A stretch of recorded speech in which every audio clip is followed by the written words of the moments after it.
evening. We're so glad to see everyone here. Welcome to the second edition of the Vidhi Tamil Nadu Rule of Law Annual Lecture. We hope you have an enjoyable evening. Before we begin, just one quick housekeeping point. Please ensure that your phones are on silent so that the speakers are not interrupted. Our welcome address today will be delivered by Manjushri RM, the lead of Vidhi Tamil Nadu. Manjushri is one of India's creative thinkers on competition law and policy. She has advised over 14 ministries and agencies across governments and across a variety of domains, from the digital economy to antitrust, from corporate affairs to public health. I'd like to invite Manjushri to deliver the opening remarks. Thank you. Thank you, Shruti. Good evening, everyone. Thank you for joining us today. We know it's been a busy week for some of you with the Legislative Assembly session. For most of us, this lecture also falls bang in the middle of a perfectly idyllic long weekend. Yet, all of you have decided to show up for a lecture on fiscal federalism. So thank you for being here.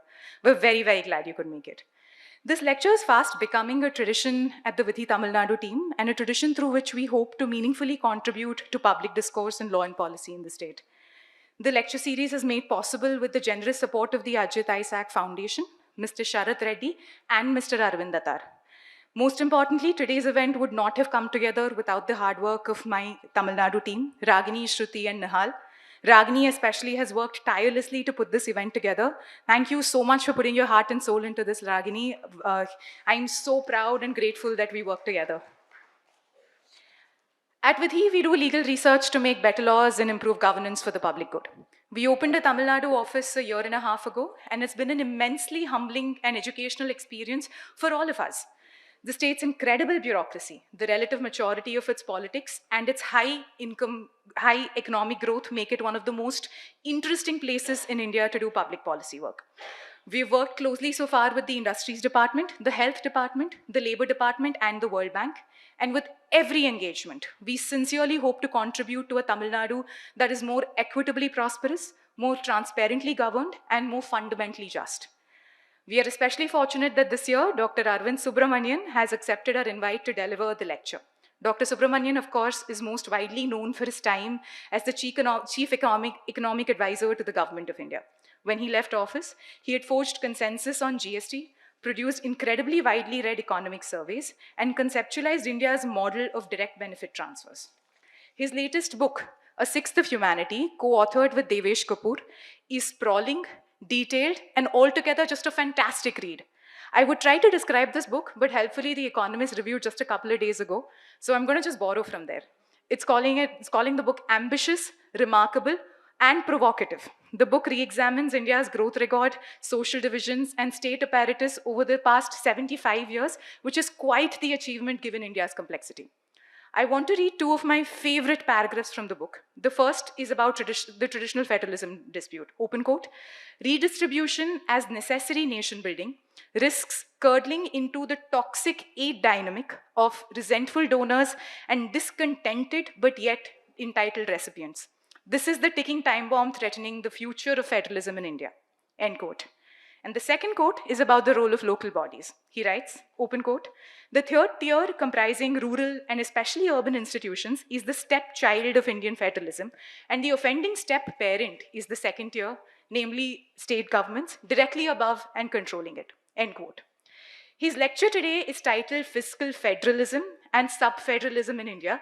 Who are the perpetrators and who are the victims? Before I read the book, I thought the title was provocative, but given the scale of the problem we face in India today, in his words, a ticking time bomb in the federal compact, his choice of title seems remarkably restrained.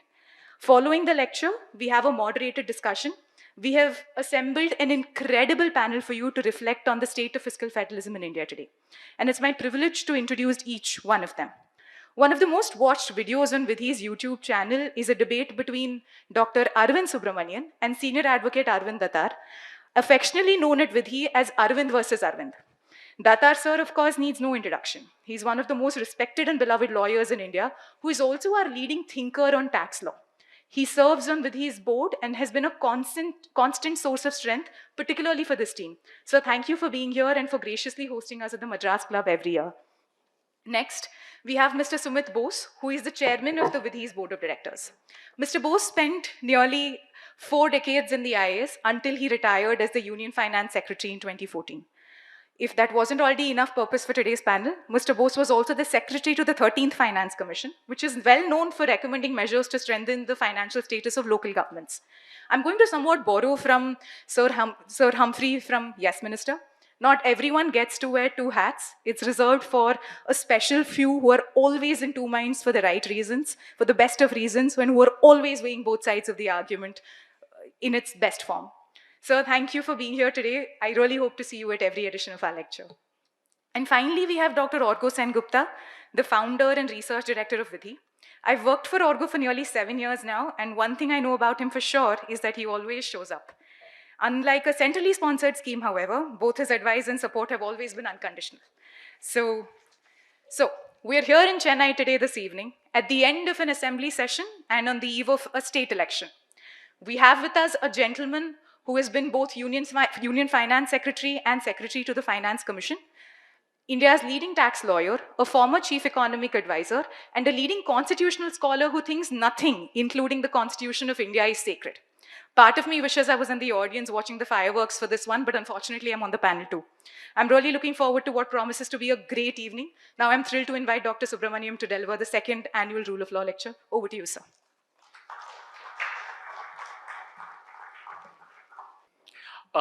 First of all, it's an absolute pleasure to be here. I want to thank Vidhi, of course. First of all, Orgia, with whom I met Orgia before I met Arvind, actually.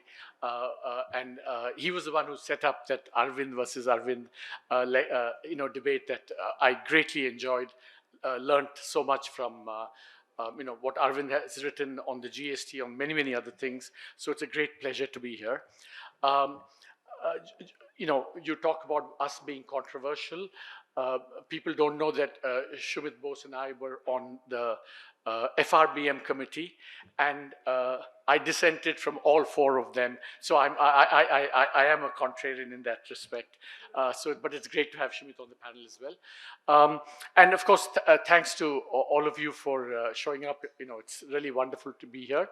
And of course, it's wonderful to be here in Tamil Nadu because I actually work with the government as well. So I can't claim to work with as many ministries as you have, but we have good relations, and we have had a very exciting time working with the government as well. So let me turn to, you can see the title here. It's based on the book that Devesh Kapoor and I wrote. So just to be clear, I will be saying a lot of things, and it's very much the result of the joint work that Devesh and I have done, and I'm kind of here like a spokesman on behalf of both of us. So I do think that in the South, especially in Tamil Nadu, especially, I think this is really absolute one of the issues of the moment or of the times, as it were. I'm going to warn you that I'm going to disappoint you on at least one score, which is that this is a legal body, a legal lecture, but I'm going to have very little. I know very little about the law. And I think in India, almost everyone is an aspiring lawyer because, they all have views on, I remember when, the Dunkel draft text was circulating in the 90s. It was all about the law, and every Indian had an opinion on, a legal opinion on the Dunkel draft text, as it were. So I think the argumentative Indian, the argumentative Madrasi is kind of a legal expert, and I'm not a legal expert, so I'm not going to say a lot of things about the law, or very little, and I'm going to reserve that to people who know much more about the law than I do. This is going to be, Devesh and I, this is much more hardcore economics and data, because one of the things we do in the book is basically we've compiled data over 75 years for all the issues that we discuss, including on fiscal federalism and so on. So whenever we talk about fiscal federalism, the word fiscal comes first. And just by way of background, and we can talk about this later, I think it is going to come up. I think it's important to keep in mind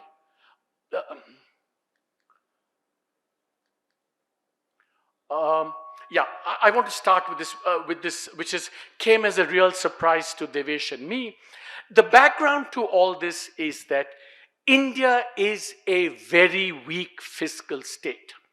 This is a chart that shows what is the average budget deficit of the Indian government compared with other emerging market countries, all the China, Korea, Mexico, Turkey, Brazil, etc. And it turns out, and this is from 1991 onwards, when India was growing very rapidly, top 5 or 6 in the world.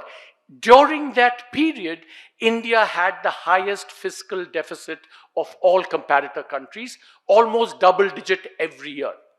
So, and of course, in the book, we say that this is due to India's what we call Kamadhenu democracy. Kamadhenu abundantly, indiscriminately giving. So the Indian fiscal state has been like that. On the tax side, it spares everyone. On the subsidy side, it gives to everyone. And as a result of this, we have this weak fiscal state with very, very high deficits, which have manifested in India not as crises. After 91, India has had no major crises, but they have manifested in the sense that in the budget, the amount that goes to paying interest on past debt is so high that we have, it has crowded out substantially other important expenditures, including development and defense expenditures. So we're a weak fiscal state, not manifested, a weak fiscal state because of our wonderful democracy. Democracy gives, democracy takes, and no crises, unlike other countries, but we have paid a huge fiscal cost. And so it's always important to keep this in mind when we have discussions about fiscal federalism, because I think we can talk about this later. This does impact actually what the central government is doing these days, and I'll come back to that in the end. So when we talk about fiscal federalism, here, one of the most fantastic pieces of work on the Indian Constitution is by this American Granville Austin, absolutely magisterial work and he calls, the Indian state in terms of federalism, the amicable union, the center and the states getting along very well. And in fact, the term cooperative federalism was used to describe India's, fiscal arrangements. And that's how, people, at least that's how the Constitution was conceived, that, relations, we would be an amicable union based on cooperative federalism between the center and the states. Fast forward 70 years after that, the Constitution was done. I have here a quote from the brother of D.K. Shivkumar, who's the deputy CM of Karnataka. He thundered in 2024, our demand is that we must get our share of GST, our share of state and indirect taxes. So much injustice to South India. All our money is being taken and distributed to North India, etc. And then it ends with this threat that if these are not fixed, we are going to secede from the union, etc. So from the amicable union to the distinctly unamicable secession-threatening union we've come to. And the question is, why has that happened? I'll offer some thoughts as we go along. Now, what are the broad aims of fiscal federalism? I mean, you can come up with many things, but broadly, fiscal federalism was always conceived of in India as part of nation building. How do you build a nation from this, crooked timber of humanity that was Indian society and Indian regions? And so, broadly, the three aims. You strike a balance between the necessary centralization that has to happen, because some things can only be done by the central government, and a desirable decentralization, which respects states as agency, especially since the Constitution gave the states so much authority and to spend on all kinds of development expenditures. So it's not an either or, but the right balance between centralization and decentralization. That's called vertical balance. The second objective is, across the states, what we want to do is make sure that the fiscal arrangements provide, broadly allow, not equal, but similar access to public goods and services, whether you're a citizen in Kohima or in Kozhikode, that's what being an Indian means. You share this, country of ours, and therefore, all citizens must have equal access to, or at least similar access to goods and services, and the fiscal federalism arrangements try and achieve that. The third one, of course, I'll touch upon that briefly. Arvind has a lot of very, thoughtful, insightful views on that. You also want to create a common market. You want to have a common market so that you maximize the efficiency from having one market, and subject to maintaining that. So these are the three broad aims of fiscal federalism, and I'll provide some data on each of these to describe what has happened. So this book of ours is very much looking back. Of course, at the end, I will talk about the current moment, but another warning that I'm going to bore you as much with the history, because all of you want to talk about today, but restrain yourself until the end, because I think understanding the past is actually quite important to what is happening in the current moment. So I've been through this. So when India was set up, most of the taxes used to be collected and retained by the center.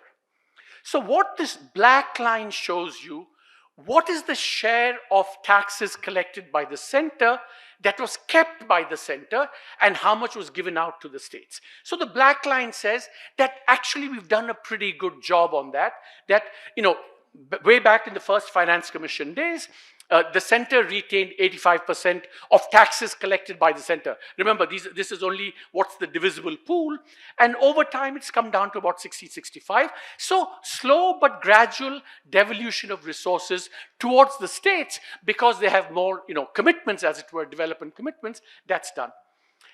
The red dotted line says what should have been the amount that the center should have retained, as recommended by successive finance commissions. And we have data on this only from the mid-19 onwards.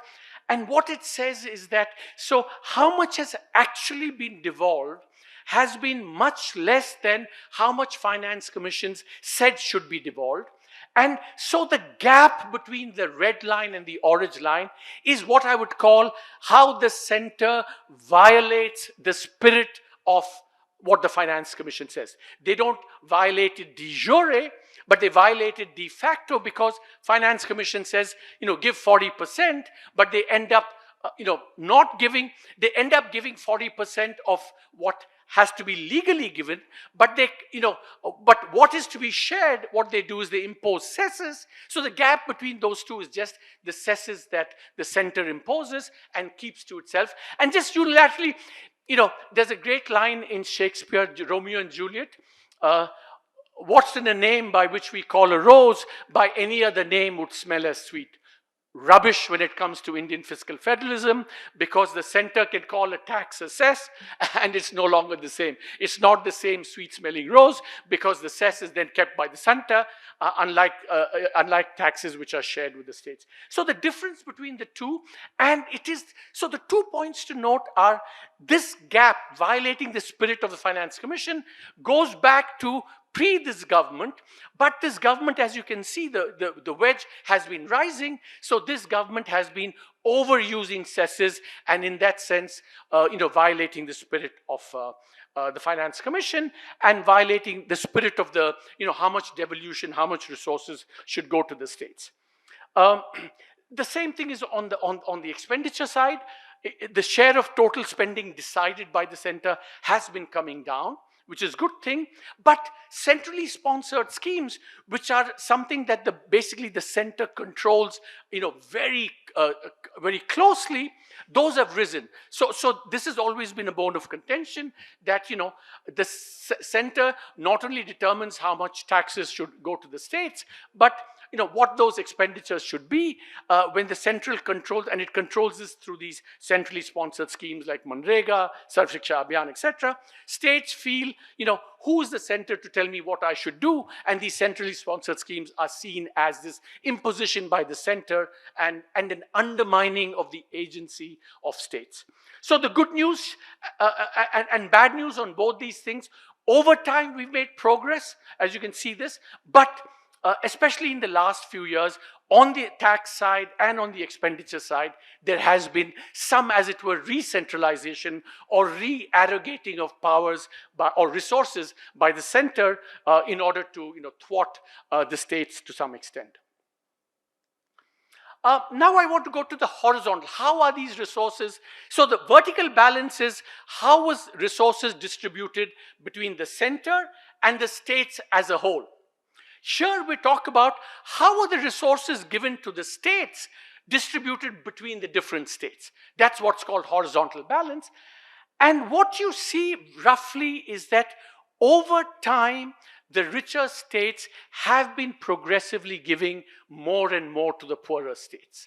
Now remember, since we're part of one country, all federal systems redistribute from richer regions to poorer regions. And so in that sense, this is not something that's too surprising. But I want to come back to this in the next chart.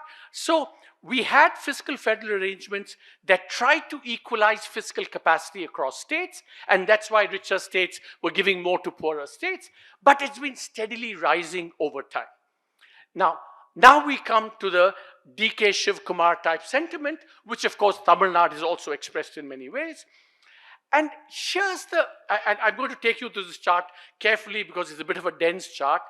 Essentially, this is saying, look, this chart showed you that basically the richer states on average are giving more and more to the poorer states. So the richer states are the South, the West, Haryana. The poorer states are, and I'm going to leave aside J&K in the Northeast, which we discussed separately, but basically the Hindi heartland and the eastern states. So those are the poorer states. And what you'll find is that the two lines above are the Hindi heartland and the east. So essentially what this chart is saying is, which are the states that are getting more than they're contributing to the tax kitty? So those are the ones above. So it's basically the Hindi heartland and the east. And the lines below are those regions and states which are giving more than they're contributing. So the top one are the beneficiaries. They're getting more than they're contributing. The bottom ones are giving more than they're contributing. Now here comes the surprise. The first surprise is, although the noise and the grievance has been expressed mostly by the southern states, you look at this chart, it's not the southern states that are contributing the most in terms of redistribution to the northern states. The red line is the South. The South is obviously giving some, but the West, Maharashtra and Gujarat, and the North, Haryana, in terms of their capacity, they are transferring much more. So immediately what you see is that, why is it that the noise is coming more from the South, even though they are not the biggest donors, as it were, and that's the puzzle or thing that we need to examine. Now, I think the reason for the grievance from the richer states is twofold. It is not that the richer states mind or resent or don't accept the fact that they have to give to the poorer states. I think that's being part of one country, that's taken for granted. I think the two things that legitimately stoke the grievance of all the givers, but especially the southern states, is that what you see is that this is rising and rising over time, and there are no limits to, so you're willing to transfer, but then you say there must be some limit to this, but actually the transfers are rising and rising over time. So that's one source of the grievance. But I think the more important source of the grievance is that this is coming against the backdrop of severe underperformance by those states up there and overperformance by the states down below. So the sense is that, look, we don't mind giving, part of a union, but it cannot be open-ended and continually rising, and it cannot create incentives which are really perverse. That is, you keep giving more and more to the poorer states, but they are consistently underperforming. So it's like you're rewarding underperformance and penalizing overperformance. And just to substantiate that, this shows actually what is real government spending per capita amongst all the states. And what you find is, despite these massive transfers, you don't get an equalization of fiscal capacity and spending across the states, which reinforces the idea that, we're giving and yet this fiscal capacity is not converging for all kinds of reasons, maybe inefficiency, corruption, underperformance, and therefore this is a perverse system, and we need to, I think, limit that in some ways. So I think, so the way to understand the grievance of the southern states, there's going to be there are many elephants in the room, which I'll come to in the end, but at least even in the narrow fiscal sense, you can understand that the richer states are saying, there has to be some limit, and we don't want to create these perverse incentives. But I think we have to be careful about this victimhood. And let me explain what I mean by that. So remember, this is a talk about who are the perpetrators and who are the victims. And here, the southern states could feel we are victims, and these perpetrators are either the center or the Hindi heartland, which are appropriating all these resources. But I think one has to be careful, because so far, all I've said has focused narrowly on fiscal resources. The poorer states could come back and say, you Tamil Nadu, you actually benefit from cheap labor that you get from Bihar. And that's fair. If you Arun is here, and with Arun and others, I've actually visited some of the factories in Tamil Nadu. You will see that, the composition of the labor force, I don't want to get too controversial, but the point is that the Tamilian male, I think, gets so much by way of whatever, welfare, whatever, that you'll find very few Tamilian males working in these factories. You will get, Bihari labor, Tamilian women, but not as many Tamilian men. So the point is that, cheap labor from elsewhere is something that poorer states, contribute to the richer states. And of course, also access to the market. There are other states provide access to markets. So I think we should be, and moreover, especially states like West Bengal say, look, we were penalized in the past by policies like freight equalization. Essentially, we had a policy that said that if the resources are close to you, like in West Bengal, Jharkhand, Chhattisgarh, you will be penalized for having those resources close to you, and because they will equalize, transport costs basically will be equalized across. Just as a piece of gossip, if you read I.G. Patel's autobiography, he will say, I think, or he will hint or insinuate that the freight equalization tax was actually T.T. Krishnamachari's idea, by the way. So that's something that is a piece of, a thing that we should keep in mind when we get too vocal about grievances, because, a very clever Tamilian brain actually concocted the scheme to disadvantage West Bengal, Jharkhand, and Chhattisgarh.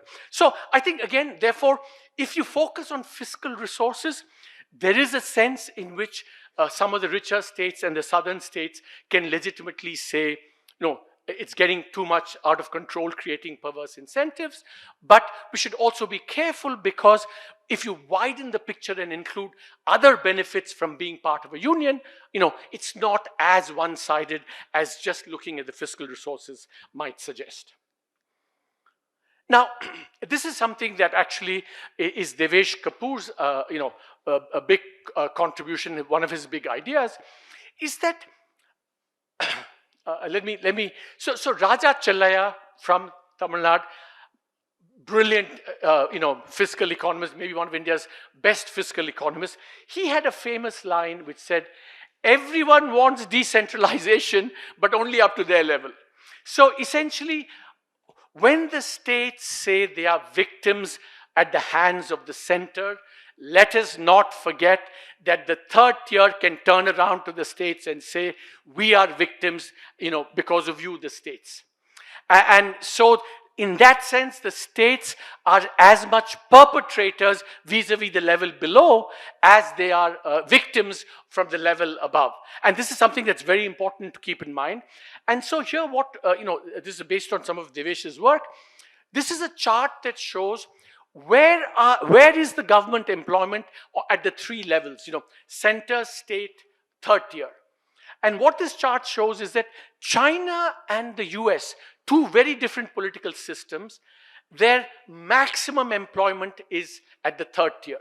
And you can see the inverted U, because the highest point is local government. Very different systems. India is exactly the opposite in terms of personnel. the maximum employment is at the state, followed by the center, and the least. So in a sense, the third tier is neutered in terms of human resources. And it's no wonder human capital at the third tier is actually quite weak.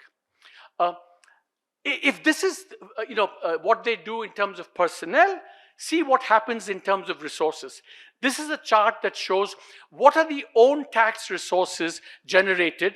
You can see the center, the states, and the urban local bodies. They barely generate anything of their own resources. So if they don't generate anything of their own resources, they are going to be weak. They're going to be reliant on either the State Finance Commission or increasingly the Central Finance Commission.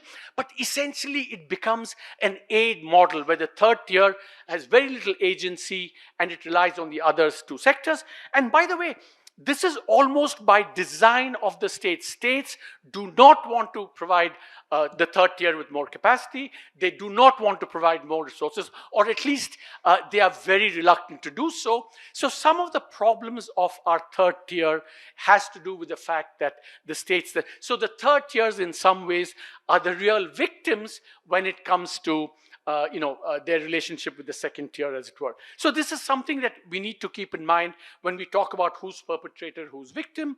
I think the states are as much sinning as they are sinned against. And of course, this has had terrible consequences for urbanization, for example. I mean, Devesh and I have been traveling around the country.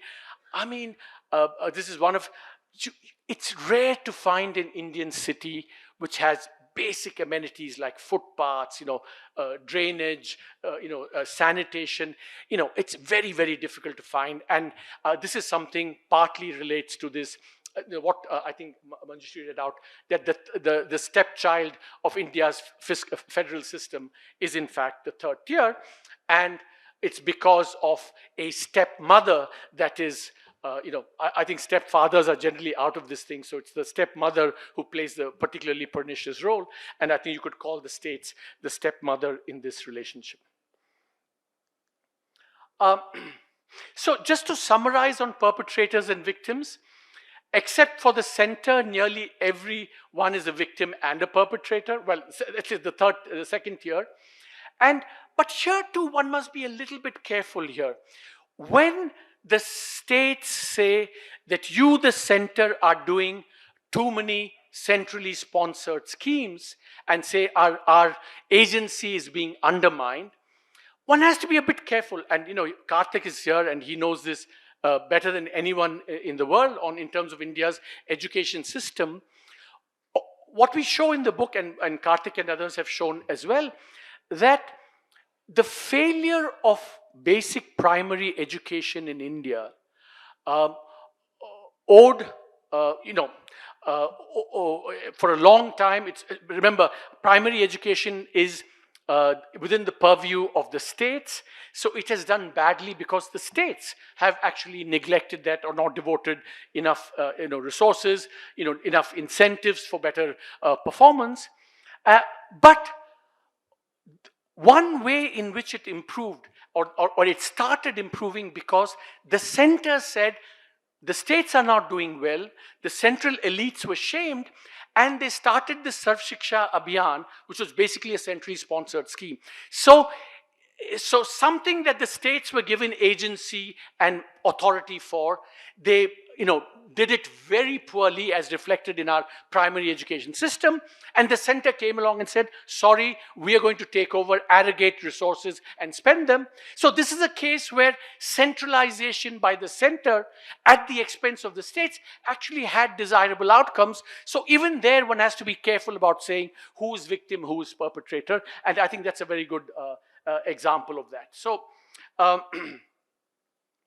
and as I said, the other thing, one has to be careful when the southern states say we are victims because the Hindi heartland is getting more. As I said, one has to be a bit careful because it is also getting, so some amount of victimhood may be legitimate, but maybe not to the extent that the states claim, because they're getting other benefits from the rest of the country. Now, remember, third objective of fiscal federalism was the GST, and we have so many experts on the GST.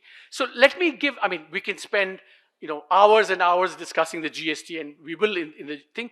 But let me give you my big picture assessment of the GST after 8 years of its functioning. As you know, I was closely involved in the GST, and my recommendation was one standard rate, one sin rate, and one merit rate. So I said just 3 rates in the system, but the system became completely out of control and overly complex. We wrote a piece recently showing that there are actually about 40 rates. If you think about all, including all the cess rates and everything, there are 40 rates or more in the system. Last year, October, it's been partially remedied because now we moved to a simpler system, but it's only been partially remedied. There are still, by the way, about 25, 30, 35 rates in the system. And so while it's improved, I think there's still a long way to go. As I was telling someone, my friend here in the car, I don't think there is a serious commitment to or conviction about simplicity in the Indian bureaucratic and political system. That's why we have this, because nobody really believes in simplicity. And our book has an example. We give the example. If you think that the GST is complex, you should look at India's fertilizer subsidy regime. Brahma, Vishnu, Shiva will come together and say, Indian state, tusi great ho. How do you come up with this imaginative nonsense of a sub which is so complex? And we write everything in the past tense as if to say this, you think this is part of the license quota Raj of 1950, 1970. That is the fertilizer subsidy regime today. It is a monstrosity in terms of complexity. So it's not surprising that the GST is also complex. We don't believe in simplicity as government, politicians, whatever. I've seen this in close hand. And it's a massive problem because it gives rise to all kinds of problems of implementation, corruption, rent seeking, which I don't know how we're going to remedy. The second thing I want to say, this is something that will irritate the southern states and some of the people, is that the states benefited a lot in the transition. The way the GST was set up, it said, we have this new system, but for the first 5 years, state governments will be guaranteed 14% minimum rate of return every year. It turned out that this was an invaluable guarantee for the states because it happened at a time when COVID hit the country. So the states that would have been particularly disadvantaged in COVID because their ability to raise revenue is much more limited than the center, this 14% guarantee turned out to be invaluable, and we actually quantify this and say, in the transition, the central government gave up about 0.5 percentage points of GDP in revenue every year to compensate the state. So the center got 0.5 percentage point of GDP less than it would otherwise have, and the states as a whole benefited by that amount. So whenever the southern states say GST bad, etc., we'll come to that. I think the complaints are valid, and I'll talk about where they're valid, but it is, one should not overlook what happened in the transition when they were cushioned against the massive shock of COVID, and that must be acknowledged. But here's the thing, when the 14% guarantee was given, all of us economists sitting there almost predicted what was going to happen, and it did happen. What happened? States got 14% guarantee, and then in the GST Council, the center and the states started cutting tax rates, left, right, and center. States didn't care because they were guaranteed the 14%. So this moral hazard perverse system happened, and so we've ended up with a system that has generated much less revenue than it should have. I'll show you a chart here. This is, chart begins in 2013. The line where the vertical line, that's when the GST begins. Revenues under the GST have not reached today. The black line is the pre-GST average, and revenues today have not even come close to what it used to be pre-GST because of despite the efficiency improvements, the fact is rates have been cut so much that, the system as a whole has lost revenues because of this perverse system we created of giving the guarantee. So remember, everything in life cuts two ways. You give the guarantee, you cushion the states against that, but that created perverse incentives, and the whole system went on a rate cutting spree, and so we have much less revenues. And of course, we've seen the most recent rate cutting spree, October last year. And here the point is that the states cannot blame the center for this. They were as much complicit in the rate cutting as the center, and therefore everyone lost, and that's it. Now, but I do think that there is a core and serious grievance that the southern states can have vis-a-vis the... let me come to that as part of the... I'm going to come to this a bigger picture in a second. I have therefore changed my mind on the GST in one substantial and very important aspect. I used to be very gung-ho on the GST, which I still am, but I'll tell you why I've been disappointed. I've said some of the things, but I was also at that point a big believer in saying the GST should also encompass all the subjects it didn't, like petroleum, electricity, maybe eventually even alcohol. I mean, if alcohol were in the GST, it would be damn good for Tamil Nadu, but that's another story, but we won't get into that. But I no longer believe that the GST should be extended to this for one simple reason, which is something that I did not anticipate. Remember, the GST stepping back was basically a bargain between the center and the states. The states said, essentially, I'm paraphrasing and imputing, that we give up our sovereignty to levy taxes. No question, they used to have the VAT, which they used to control, both in terms of rates and in terms of implementation, but now it's kind of done jointly, but basically the center calls the shots. So the trade-off was, we give up sovereignty, but in return, we are going to get this very buoyant tax revenue, and we will do this, we expect this will happen in the spirit of cooperative federalism. I think the center has not kept up that part of the bargain.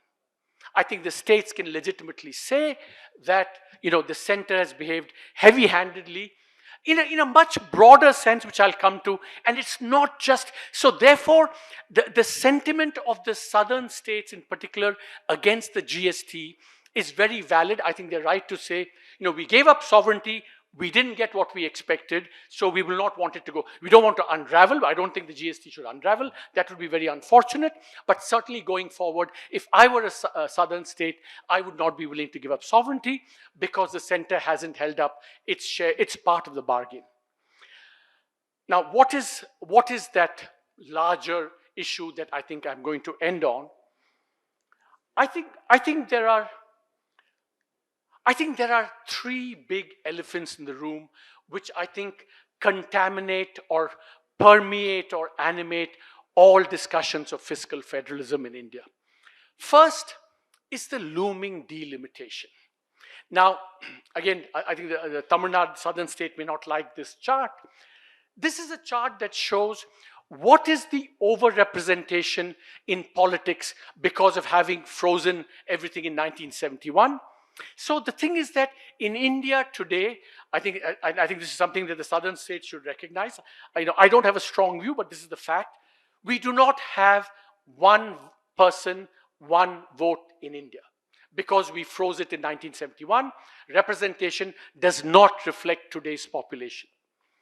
And this shows, the blue line is how many seats in the Lok Sabha the southern states have in excess of the current population, and vice versa for the Hindi heartland. So the truth is that the southern states are overrepresented, and this was part of a bargain done in the past, which I think was very valid. But the point is that why you see this grievance of the southern states is that going forward, if this is corrected, if the southern states lose representation, and on top of that they continue to transfer these resources, it will be a double whammy for the southern states. So obviously the bargain would be that, we go to one person, one vote, democracy, but in return, the open-ended transfer of resources that is taking place from the richer states to the poorer states has to be simultaneously addressed. Otherwise, the southern states will be, will face this double whammy. And I think that's I think one of the big elephants in the room. And if the southern states do not believe, for whatever reason, that the fiscal part of the bargain will be struck, then they will be very unwilling to go along with the political part of the bargain. And I think that's something that is one of the elephants in the room. The second elephant in the room that, and I have a chart here, it's too complicated, that basically the reason all this has happened, all these grievances have happened, all this, the jockeying for resources that has happened between the center and the states and amongst the states is because economic performance has diverged dramatically between the Hindi heartland and the southern and western states. That is the elephant in the room. If this continues, no matter what you do, because if this continues, you will, then the southern states will say, what, we're giving more and more despite this continuing asymmetric performance, underperformance. It is an unsustainable system. So unless underlying performance is in some deeper sense corrected, we are not going to be able to address the deeper elephant in the room. And of course, there's no guarantee that, the Hindi heartland is going to start growing faster than Tamil Nadu, for example, over the conceivable future. And I think that, so that's another elephant in the room, which is a major challenge, which I don't know how it's going to pan out. The last, and I would say the biggest elephant in the room is I have to say it carefully, judiciously, cautiously. Essentially, there's been too much political centralization and what Devesh and I would call the abandoning of a deeper democratic sensibility under this government. Let me give you 3 or 4 examples. We know that in the background, there is all this language, culture issues which are being resuscitated and kind of, and it kind of scratches old wounds here in Tamil Nadu, especially about the imposition of Hindi and so on. So the more the center and, the political parties at the center go back to wanting to, impose stuff like language, culture, etc., it will be seen as problematic, and that's a big elephant in the room, which I think we cannot forget. The other is the recourse to cesses that has happened. It's violating the spirit of fiscal federalism. We are, when finance commissions say, 40% of the divisible pool should be given out, I think they mean 40% of the, real divisible pool. You cannot, shrink the divisible pool by calling a rose a thorn and then saying, we're going to have the same relations. So the recourse to cesses, I think, smacks of this bigger problem here. Then, as I was saying, on the GST, I think we've had all the experience with the compensation has also left a very bad taste in the mouth of the South. What has happened with Manrega most recently, with the central government saying more and more of the expenditure has to be financed, and Karthik has written about that. It's basically telling the states, we will decide priorities, and on top of that, you have to bear a larger share of resources, etc. At the moment, one big thing that's coming up, which I feel is really violating the spirit of the GST, is that, and it's a very technical matter, essentially, there used to be a compensation cess to compensate the states. Essentially, the center is now envisaging that that money which was shared between the center and the states is going to be converted into yet another cess, which is not going to be shared by the shared with the states. So I think that these are the big elephants in the room that are, I think, looming large, ghost-like over federal relations between, the richer states, especially in the south and the north, the looming delimitation and all that it, the ghost that it can create, fundamentally asymmetric economic performance since 1990, and the abandonment of this deeper democratic sensibility where, going back to Granville Austin, if you truly had a spirit of cooperative federalism, the center would not take recourse to so many cesses. The center would not start appropriating resources for itself in all this manner. And the center would not get into this old scratching wounds of language and culture and so on. These are the big, I think, elephants in the room. People will not say it as explicitly I've said it, but I think that's what animates and kind of contaminates relations between especially the southern states, especially Tamil Nadu and the rest of the country. So who are the victims? Who are the perpetrators? I leave it to you to decide. I think there are many more, they're all perpetrators, they're all victims.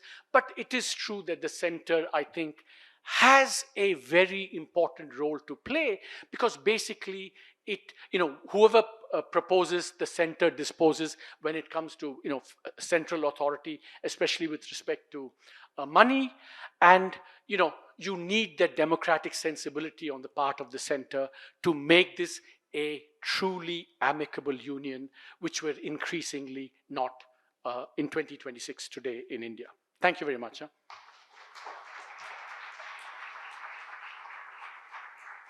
Thank you very much, Arvind. There's a lot to speak of there, but before any of that, I first met Arvind in the chamber of Basranga Arujeki, and he was the league economic advisor at the time. And it was a day on which you may not remember, but I remember this very clearly. There was a sedition case that had been registered against some young boy. You and I found ourselves as comrades trying to prevail on the minister that the sedition case should not go ahead. Arvind succeeded in that, and that case didn't go ahead. But at the same time, around June 2016, the Krishi Kalyan cess did go ahead. It was 0.5%, if I remember right, on all services. It book as something that violates the spirit of fiscal federalism.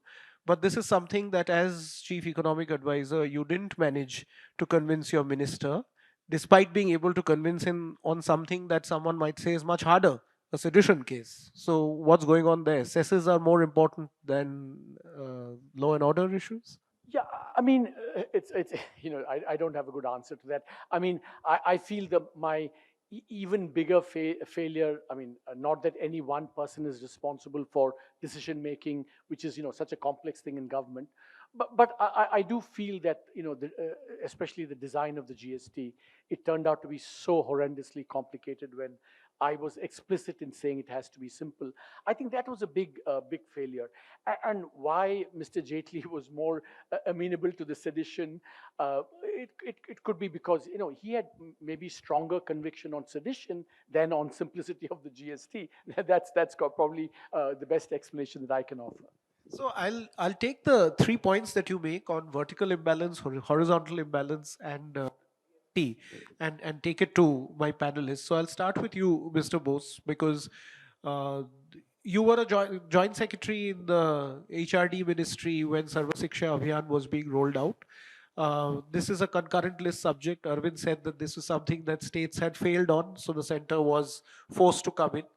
But we see that there are several subjects where states have exclusive responsibility. Health is a good example, where there are very large central schemes that have existed, the National Health Mission, Swachh Bharat, Ayushman Bharat. What does this do in terms of the center-state relation? Is the state then just waiting for the center to take action and not performing its constitutional role? Or do you think that we need a better kind of balance between the center and the state? If you could reflect on your experiences with the Sarva Shiksha Abhiyan. Thanks, Orgo. Going back to those years when we launched the Sarva Shiksha Abhiyan, I think we cannot damn centrally sponsored schemes. They perform. There's a extreme number of reasons for launching centrally sponsored scheme. Let me take the small example of midday meal, nurtured in this state and then taken all over the country.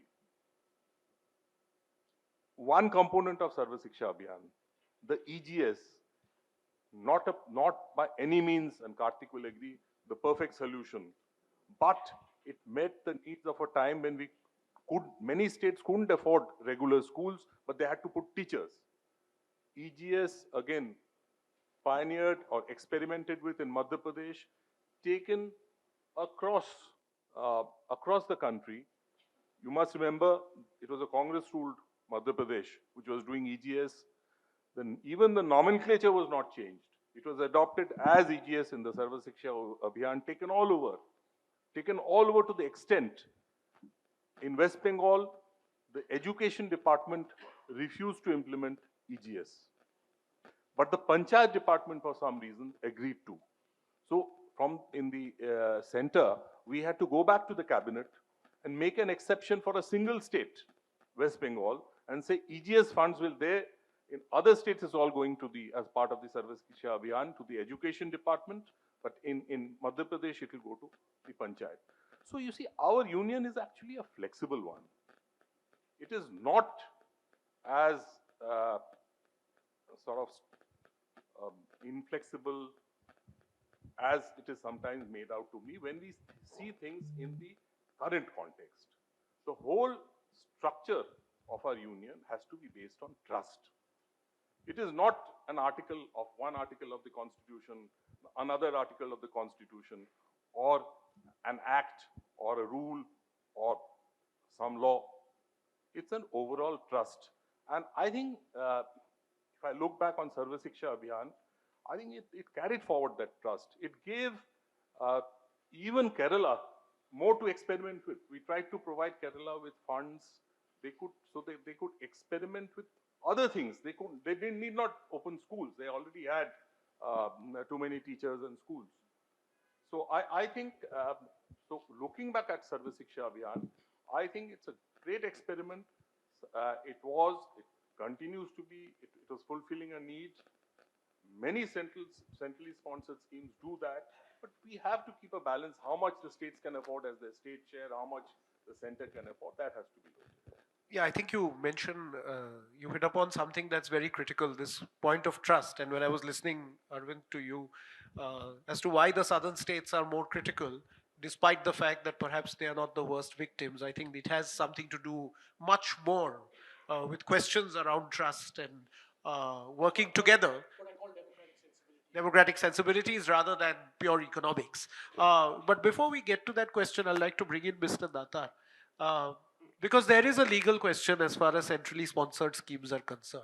And the 9th Finance Commission, which was headed by NKP Salve, had taken some legal opinions. And one of them was given by Nani Palkiwala, where they were looking at the legality of centrally sponsored schemes under the Constitution. And he gave a view. I mean, there were two other views by Mr. Venugopal and A.G. Nurani as well. But he gave a view that centrally sponsored schemes, while they are under Article 282 of the Constitution, cannot become a regular channel. And he said that this is only an exceptional channel by which the center can give money to the states. The regular channel is the Finance Commission and the sharing of the divisible pool.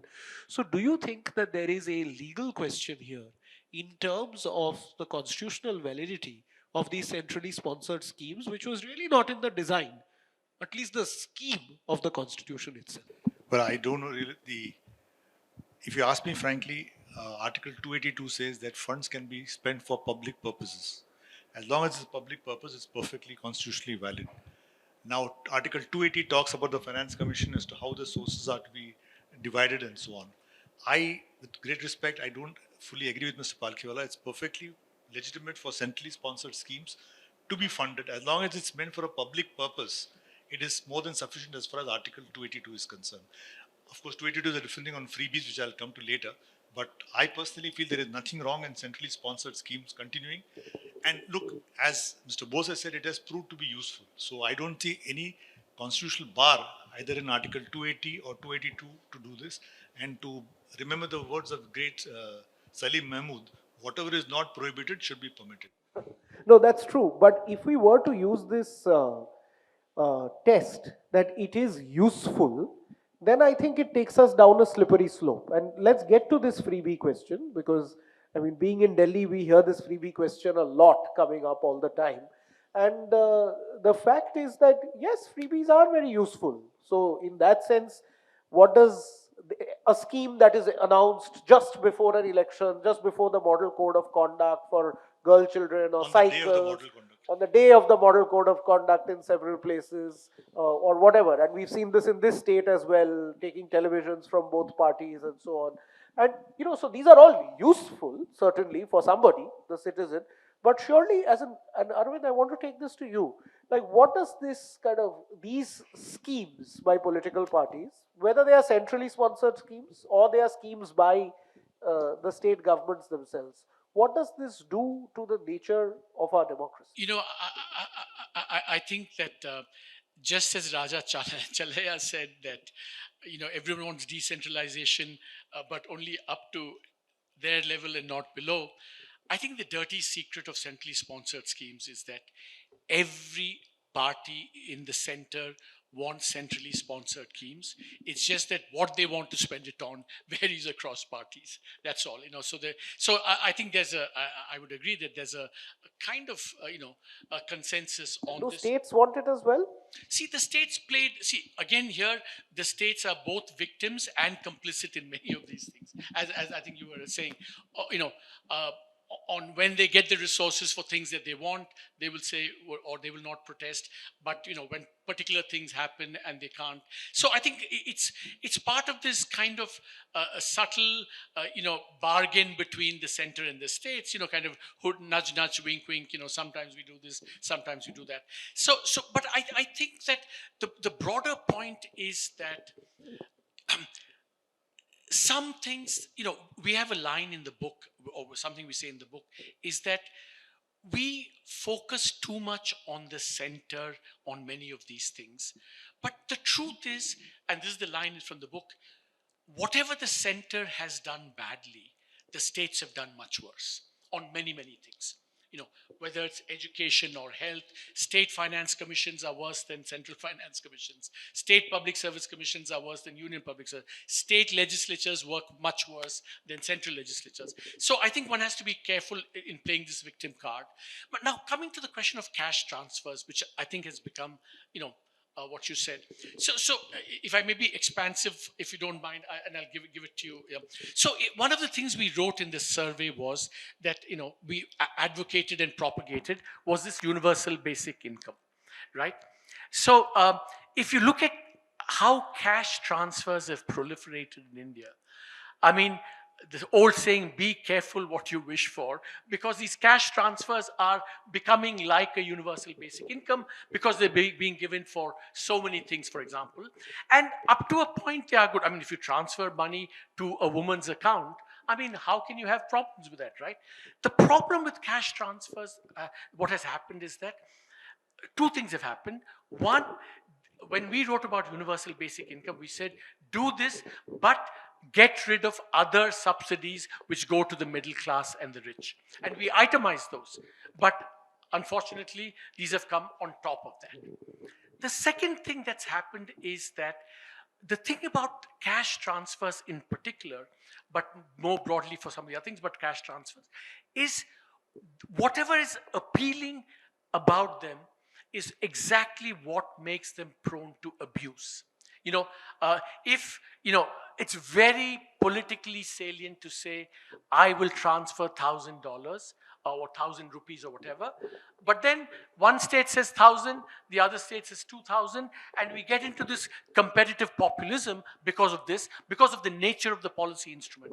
Now, last thing I'll say is that I think cash transfers have become a unholy equilibrium between the center and citizen, between the state and citizens, in the following sense. Citizens say, look, all these other things that have to be provided, I'm not sure whether the state has the capability or desire to perform, so I might as well pocket this rather than wait for this. So from their point of view, cash transfers are in equilibrium.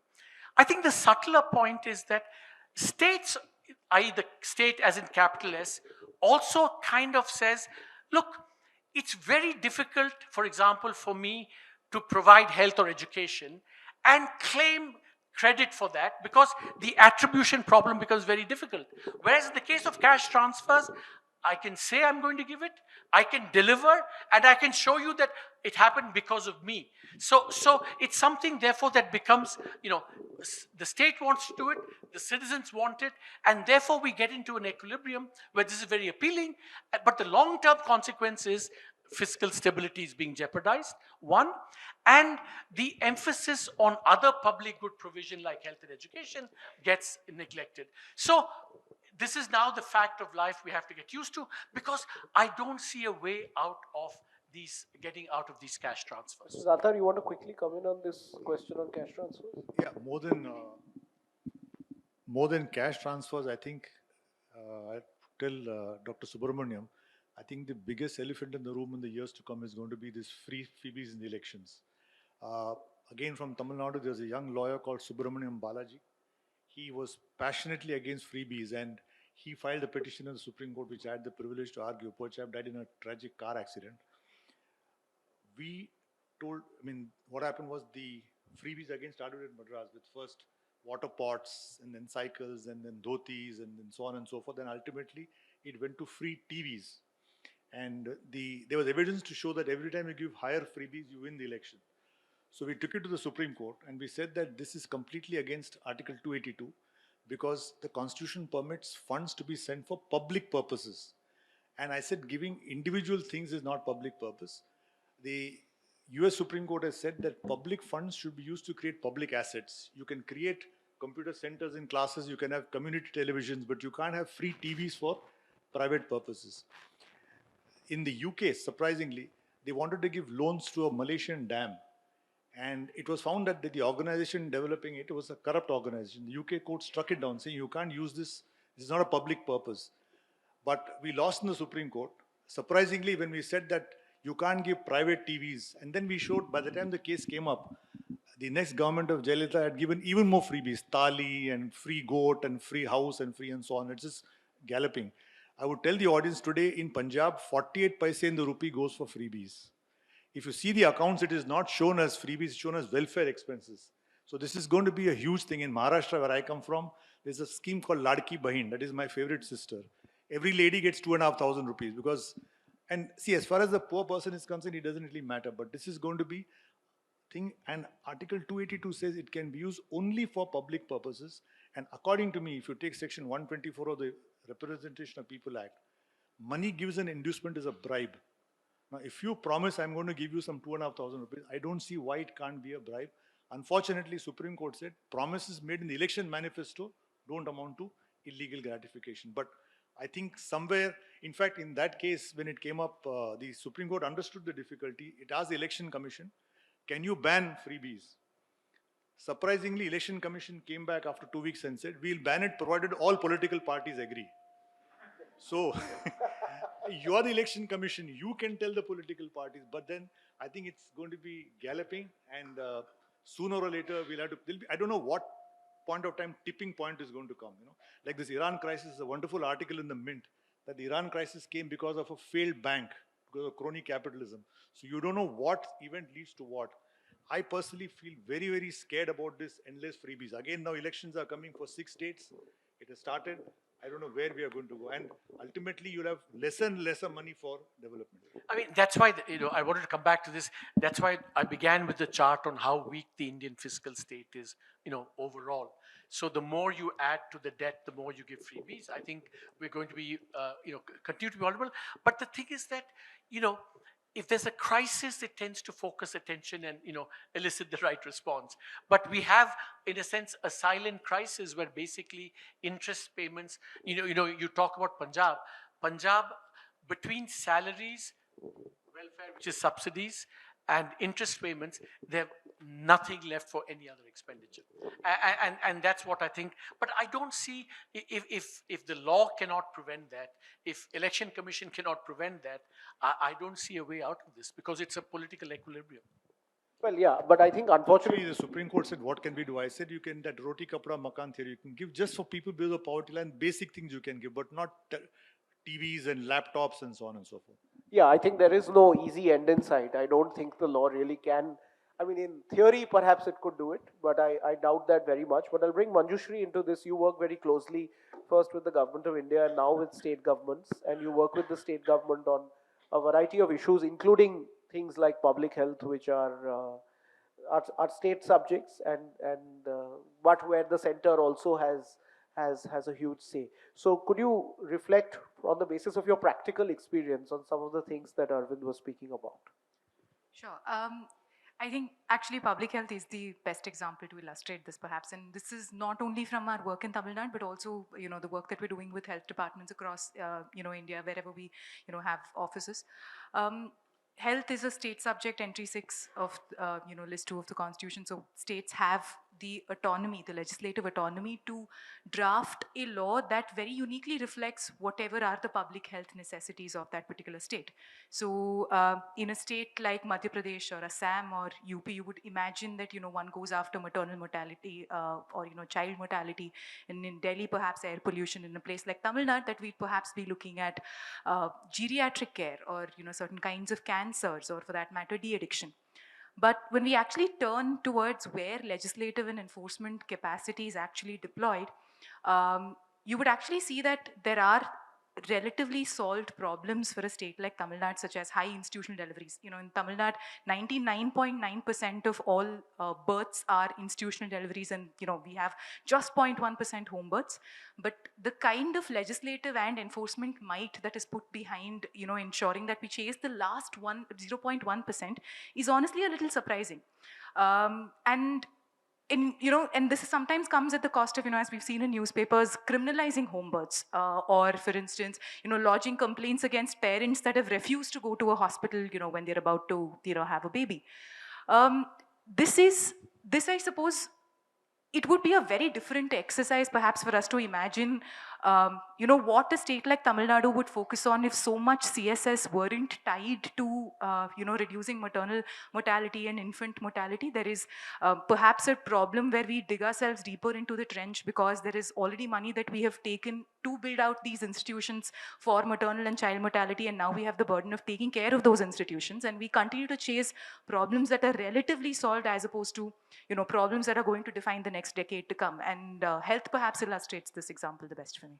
So I actually have many follow-up questions, but in the interest of time, I think we'll open it up to the audience. I think there will be a mic that should come around to you, and please do introduce yourself and keep your questions short. And we'll try and take maybe 3 questions so that we can get as many questions as possible. Yes, in front. My name is Anand. In the course of the discussion, I think what idea came to my mind, I don't know whether it's workable. In the context of this center-state financial integration happening largely because of GST and even earlier, is it not time to present a consolidated financials of the center and the state together in the union budget? I know Arvind Dattar will stand up and say it's constitutionally invalid. I'm not on the law. But if in the corporate world, the holding company and subsidiary companies' accounts gets consolidated, what is the problem in the union government and 30 states' accounts being presented to the 144 crore citizens of this country? You make your own judgment on the end use of funds, where the freebies are, where's the money going. After all, it's all money is fungible. Can't it be done? Thank you, sir. My name is Marino Miranda. So in the lecture, you talked a lot about the past and the present of this physical federalism. So I would ask the panel, what would be the future towards this physical federalism? How would we solve this kind of indisciplinarity between the center and the states? Great. Given the pooled sovereignty that brought about GST and the sharing of various kinds of revenues, do you think at some point in time in the foreseeable future, we would look at a constitutional amendment where both center and states would simultaneously levy income taxes? Income taxes. Simultaneous levy of income tax. That doesn't seem really possible at this point of view, at a point of time. But we do have some publications. The RBI, for example, analyzes these state government budgets and brings out a document. It's a very useful document in the sense it will give you how much each state, for example, is spending on what we are now calling freebies. So we do have such publications, but I don't see at at this present juncture, things change. But given that we are a federation, whether we say a union of states, it's a federation. And I think it's too large a country to be anything but a federation. And, but one thing I would like to add to is 282, which we talked about. Most useful provision in the Constitution. We almost forget the Planning Commission these days. It used to be there in the past. It serves such a useful purpose. There was an annual exercise with the states in which chief ministers used to go. They used to spend 15 minutes prior to the meetings with the deputy chairman Planning Commission. He used to have a few thousand crores apart in his kitty for the states, which was special grants. And that little lollipop was such a balm to the states you cannot imagine. So it is not always the substance, it's the form. And that's why I repeatedly talk about trust, building of trust. That a state chief minister would come fuming that I'm not getting funds, the finance commission has let me down, everything, I can't do anything. You'd have tea with and the officials would later compliment the CM that, sir, we weren't asking for, we thought we'll get only 500 crores, you got 600, what a major achievement. All that acted as a balm in the federal politics. Those balm are the essential things which are needed in our politics, in our political economy today. By the way, on the question of the thing, I agree, but I kind of disagree with Sumit on one thing, which is that forget about presenting a consolidated budget. The IMF has said that India does not have a consolidated fiscal position, even in terms of data going backwards. We had it until 2017 because someone I know was very keen and did it. But after 2017, we don't have even going back, we don't have a consolidated budget, so that we cannot say, for example, from just the account. So even the accounting is not up to scratch, as it were. On the future of fiscal federalism, I mean, what I tried to end with there is no solution outside of politics, and a politics based on trust and the democratic sensibility.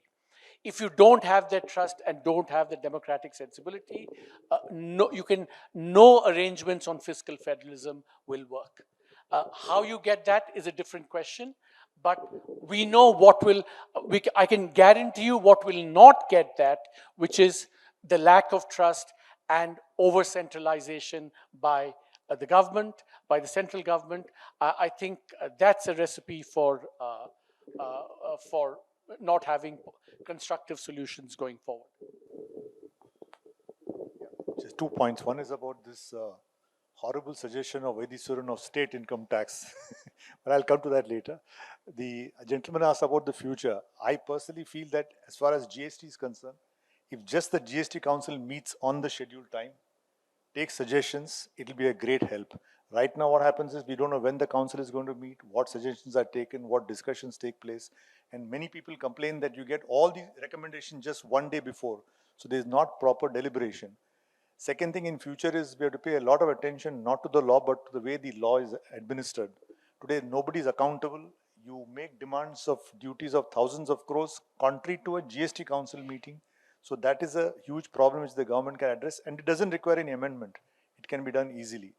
Coming to Vaidiswaran's argument, on a serious note, see, the entire division has come from the Government of India Act 1935, where they divided from provinces and states. And if you see the taxation provisions in list 1, from 82 onwards, 82 is income tax, 83 is customs, 84 is excise, and so on and so forth. All these are basic laws which are all India kind of laws, customs. You can't have individual states levying customs duty or excise manufacture. So they gave that to the center.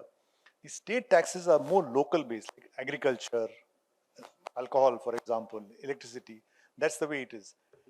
The other reason why we will not have this is because one thing we should remember, we call ourselves a federal state, but what the Supreme Court says correctly from 1952, it's an asymmetric federal state. It's an asymmetric federal state because there's a heavy leaning towards the center, And there's a wonderful speech by Dr. Ambedkar as to why there is leaning towards the center. He said, because of the diversion of language, culture, we're just coming in the horrors of partition and so on, we require a very strong center. So I think that constitutionally, technically, there's nothing wrong in having an amendment shifting income tax into the state list. But keeping in mind the architecture of all the taxes, it is unlikely to happen. Can I just quickly add two things? On the GST that you said, I would, and I've been arguing for this, it's something that we used to do under the Empowered Committee on this, that genius of saying the chairman of the committee, and I would say this for the GST Council, at least if not the chairman, the vice chairman, it should be headed by someone from an opposition party. That was just a genius move by the Vajpayee government, by Yashwant Sinha. Because, immediately, it kind of diffuses and says, this is now cooperative because it's going to be chaired by an opposition party and just the dynamic changes. And that's one. The second thing I would say, just on what you call the horrible proposal in your term, see, there's a certain logic, and I'm just elaborating on what Arvind is saying. The logic of that is that if there are mobile factors of production, you want to tax it only at one level, because then if you tax it at multiple levels, factors will move, people will move. So, so that's why a capital, people, income tax, corporate taxes, and customs, you want to tax at the central level.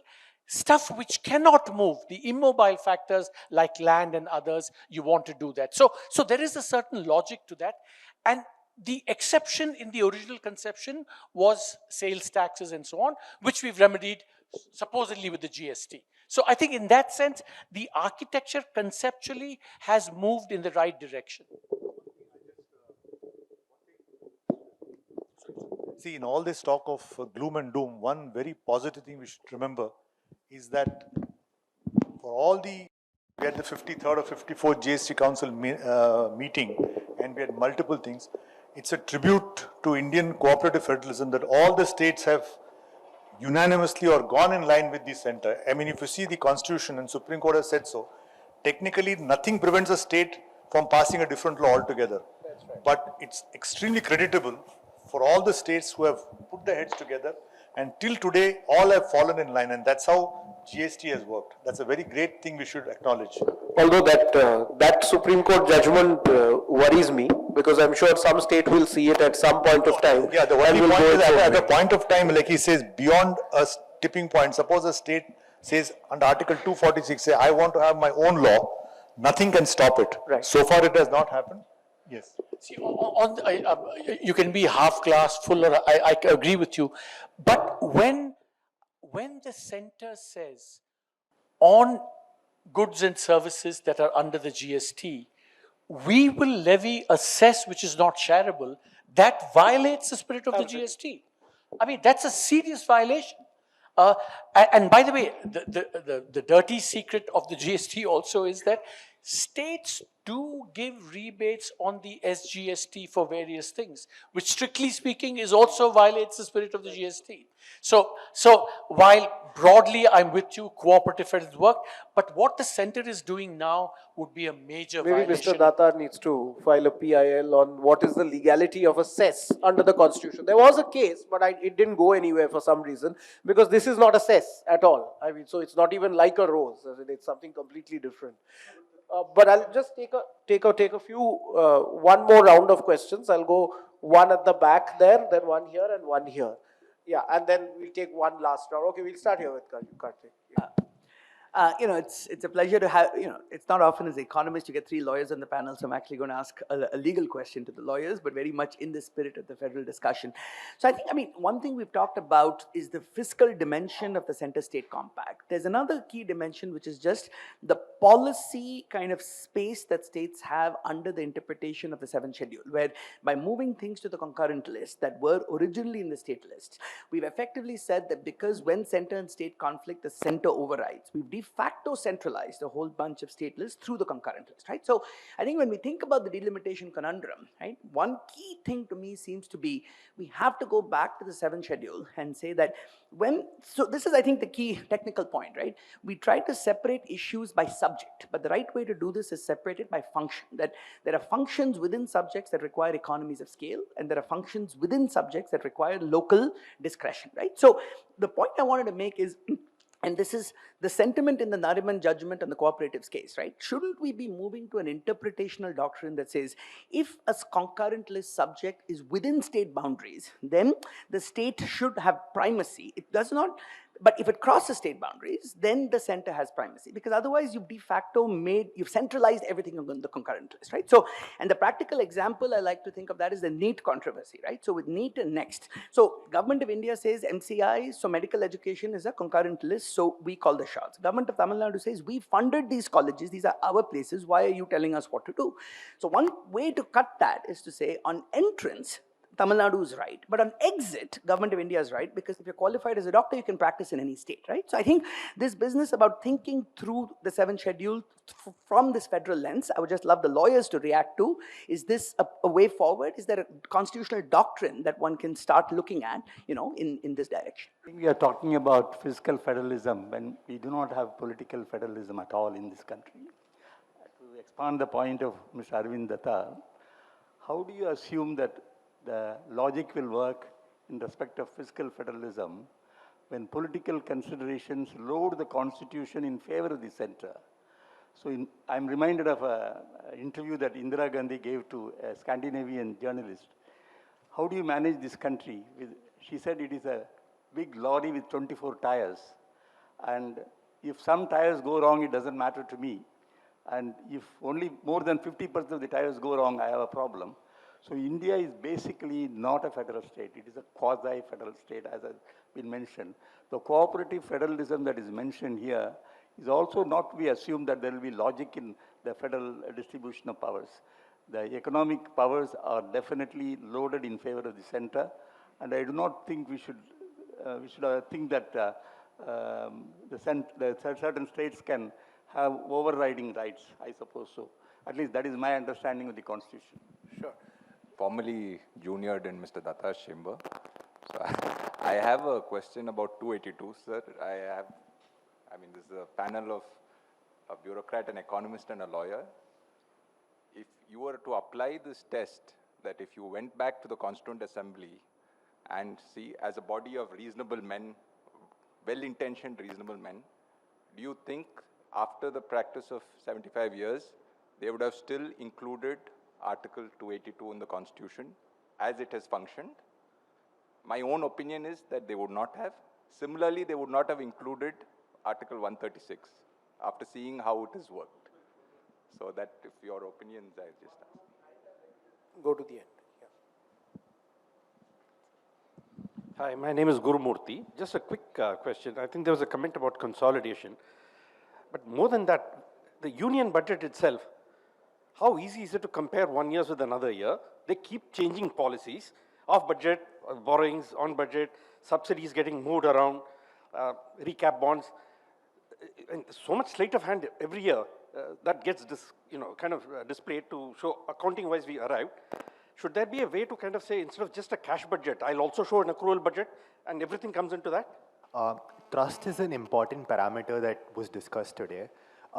Let's just take the example of the VG Ramji app that came out recently that aims to replace the MGNREGA.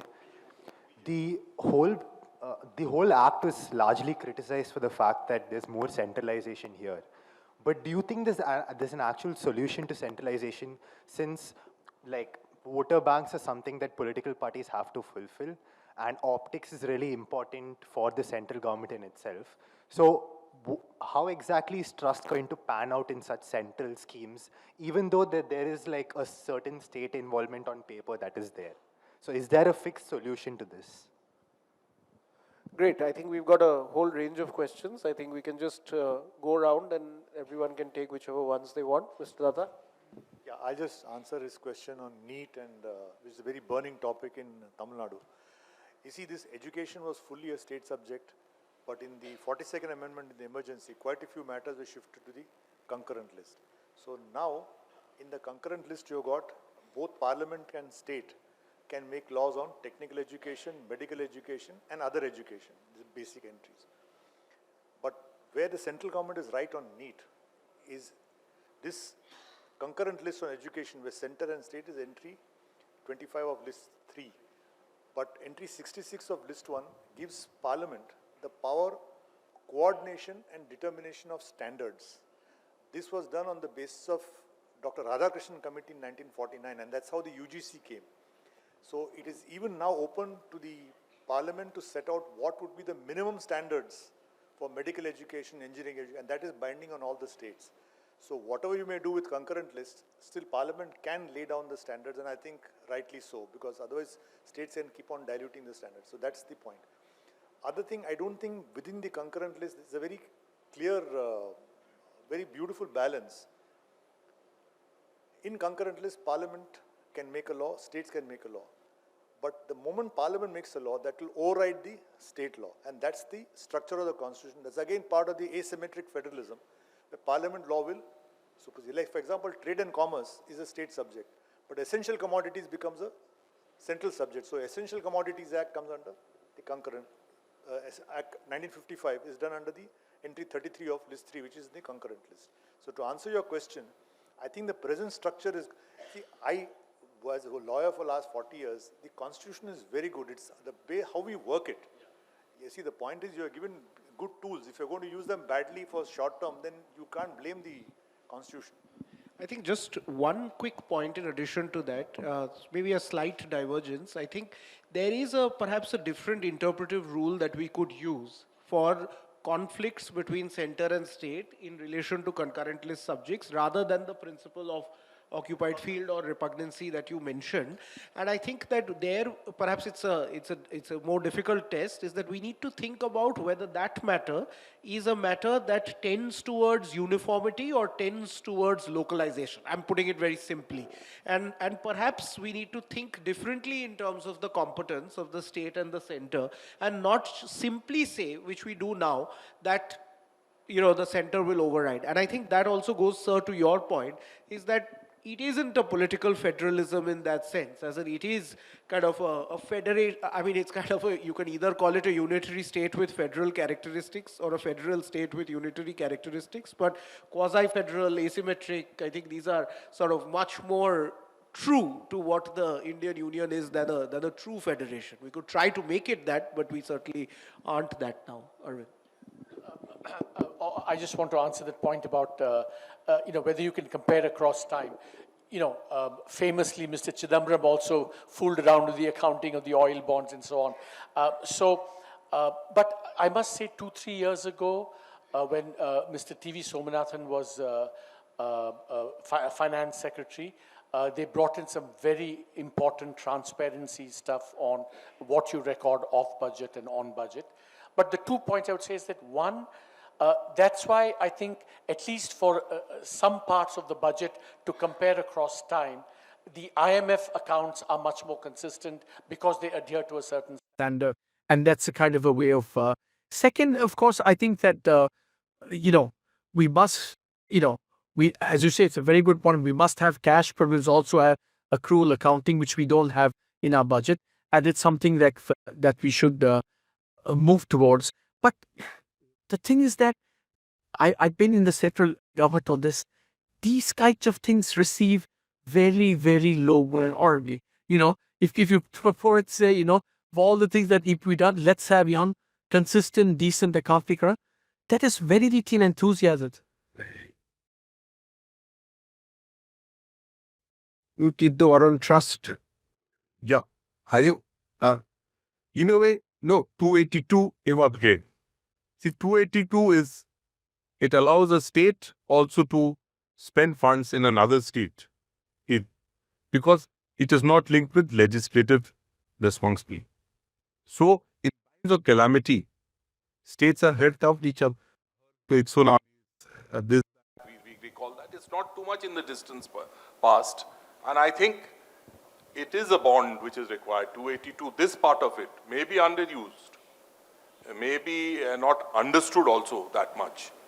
But it is a great, it captures the spirit of federalism when one state can actually spend funds in another state for a regular purpose. Not that I had a chief minister who said, I visited my home village in UP.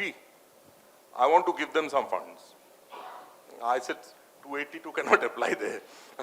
So I told him, we haven't provided anything in the budget. Sorry, sir. Give it out of CM Relief Fund if you have to. Take that point at the back. VBG Ramji, Manrega. I have not seen that app, but so I won't be able to comment on that. I haven't seen that. See, one thing on VB Ramjala, Dr. Subramanian, when I saw this thing of the center, states have to spend a larger share, will it not be a prudent thing because that will reduce the amount of money available for freebies? So states will have to be forced to comply with Manrega and lesser for these silly freebies like Ladki Bahin and... Last word to you. So Manjushri, yeah, you want to take that and then last word to Arvind. We can hear you. No, so in fact, I was going to come back to Karthik's question on concurrent list. I suppose it's been very interesting for us now to figure out, how the labor codes are going to work, given that labor is a concurrent, sort of an issue. I suppose, and I think this is something what Mr. Datar was also alluding to. No matter whether something is in the concurrent list or not, we're seeing that when there is a dispute on who gets to have the deciding vote, we're somehow arriving at the conclusion that it's the central government that's going to have it.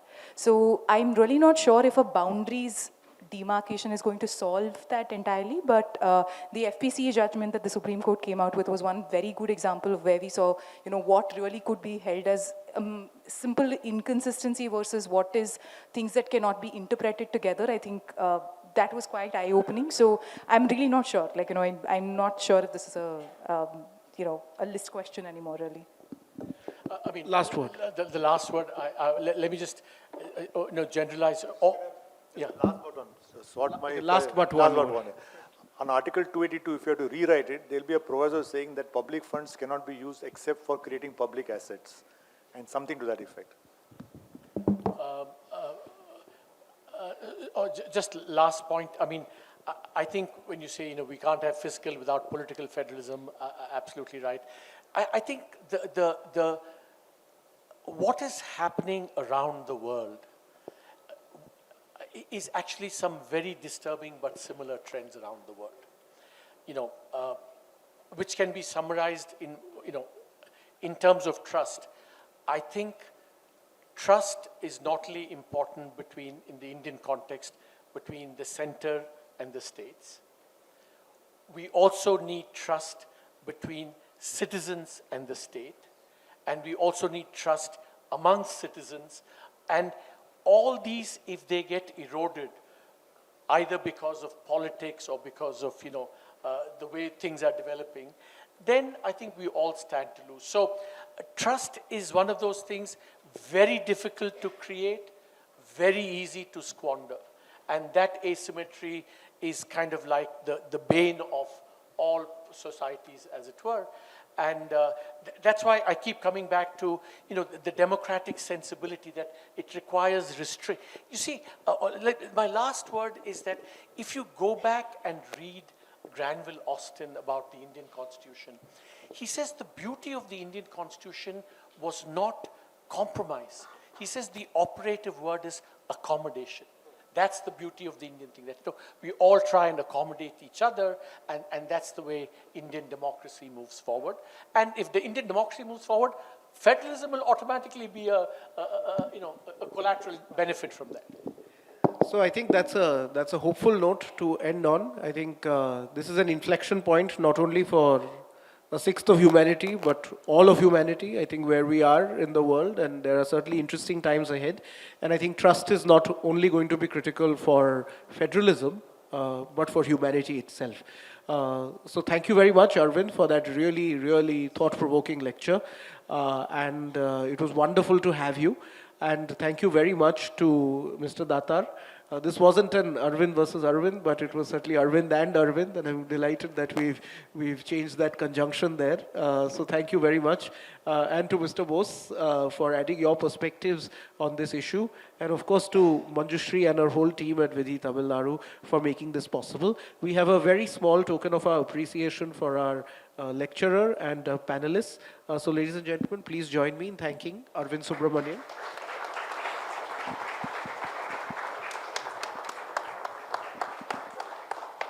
Mr. Sumit Bose.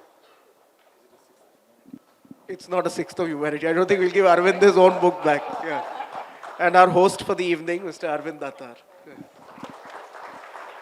And thank you very much, ladies and gentlemen. Thank you for coming. A very good night.